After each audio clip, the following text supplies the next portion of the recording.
Summer is approaching and more patients of heat-related illness will be coming to your OPD. Heat-related illnesses are mainly of two types. One is heat exhaustion and another is heat stroke. And in today's video, I am going to teach you step-by-step management of heat exhaustion. Because if you treat the patient in this stage, you will prevent progression to heat stroke, which is a life-threatening emergency, and in this way you will save an important life. So friends, today's video is very important.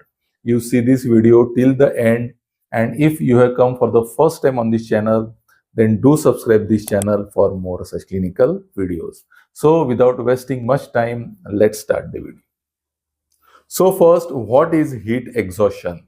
Heat exhaustion is a moderate heat-related illness caused by prolonged heat exposure, fluid loss, and salt loss. The key points are the core temperature is less than 40 degrees centigrade and the patient is still conscious. Think of it as a pre-heat stroke stage. Now let's start the step-by-step management of heat exhaustion. Now the first step is early recognition. The patient will have a typical history that he or she was in the sun for many hours, and the patient will present with heavy sweating, weakness and fatigue, nausea, vomiting, tachycardia, dizziness or syncope. An important thing to remember is that if the CNS is normal, it is heat exhaustion, and if the CNS is altered, then it is heat stroke. Now the second step is to remove patient from the heat.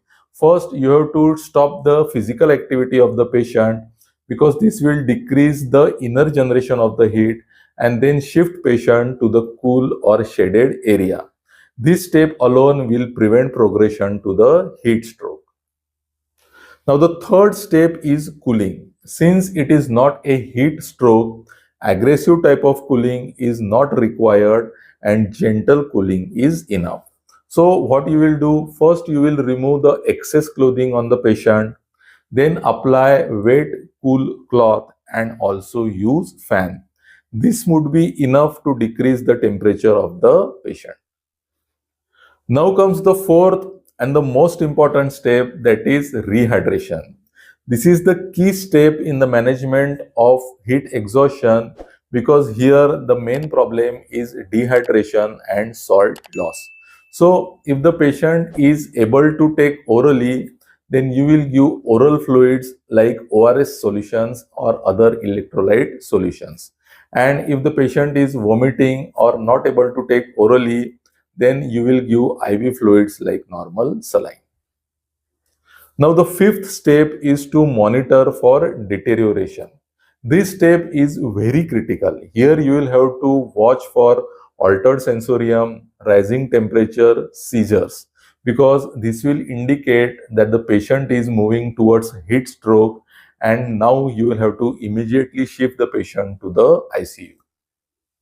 So now, what are the common mistakes one can make while managing a patient of heat exhaustion? First, never use antipyretics like paracetamol because they are of no use in these type of conditions.